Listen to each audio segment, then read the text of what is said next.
প্রত্যেক সময় তো বিভিন্ন সরকারের আমলে মানে ওই সরকারের আন্ডারে সব কিছু চলে। এখন বর্তমানে তো ওরকম সরকার নাই। কারণ বর্তমানে আপনার দ্রব্যমূল্য যেটা আপনার এলাচ, দারচিনি, লবঙ্গ এগুলো আবার এগুলো হলো বাইরের। যেমন ইন্ডিয়ার সাথে আমাদের সাথে একটা তর্ক বিতর্ক চলতেছে।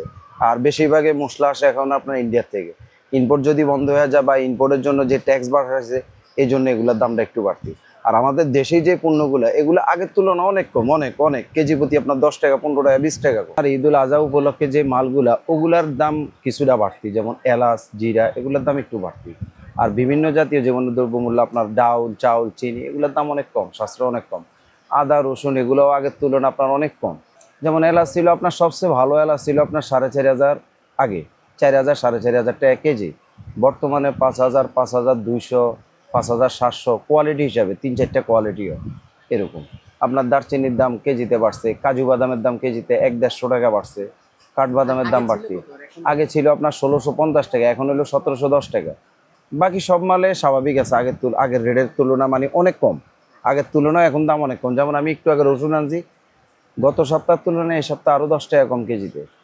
তারপরে পেঁয়াজ, তো আমাদের দেশি পেঁয়াজ এটা এখন একটু বাড়তি রেট বর্তমানে। ভালো যেটা 1 নম্বর দেশি পেঁয়াজ ওটা চলে আপনার 58-60 টাকা। আদার দামটা কম, চায়না আদা আপনার 200 টাকা, 210 টাকা এরকম ছিল।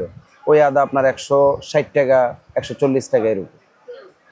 আপনার ছোলা বুট 110 টাকা, ছোলা হইলো 100 টাকা, অ্যাঙ্কার ডাইল হইলো আপনার 70 টাকা, 65 টাকা, বোল্ডার মুসুর ডাইল হইলো 110 টাকা, মুগ ডাইল 1 নম্বরটা হইলো 170 টাকা, তারপর দেশি মুসুর ডাইল হইলো 130 টাকা। পোলাও চাল আপনার সবচেয়ে ভালো কোয়ালিটি যেটা খুচরা মূল্য এটার কেজি হলো 130 টাকা। তারপর হ্যাঁ, তেল তো আপনার লিটারে 14 টাকা বাড়তি, তেল এখন বর্তমানে বাড়তি রেট। আগে ছিল আপনার 175 টাকা, এখন 14 টাকা লিটারে বাড়াইছে, এখন হলো 189 টাকা।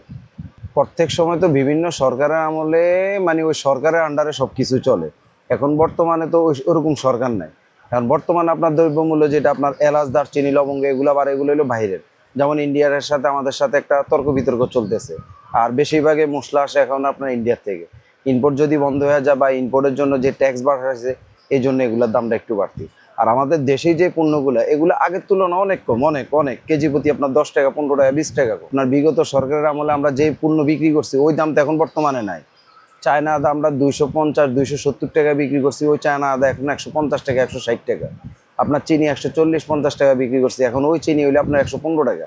তাহলে বিগত সরকার থেকে এখনকার সরকারে আমাদের মাল কিনা অনেক মানে সহজ, কাস্টমারের ক্ষেত্রে অনেক সহজ। না, সরকারের কাছে আমাদের বার্তা যে এখন যেভাবে আছে বর্তমানে স্বাভাবিক যেভাবে চলতেছে এরকমভাবে মনিটর করে যদি রাখে, যারা উপরে লেভেলে যেমন সাংবাদিকরা আছে, বিভিন্ন আপনার ম্যাজিস্ট্রেট আসে, ওনারা যেভাবে মার্কেট একটা লাড়াচাড়া দিয়ে রাখছে এই সরকার যাওয়ার পরে, এভাবে যদি তদারকি করে তাহলে আমরা মাল কিনতেও সাশ্রয় হবে, কাস্টমারকে বিক্রি করতেও সাশ্রয় বা দামে বিক্রি করতে পারবো।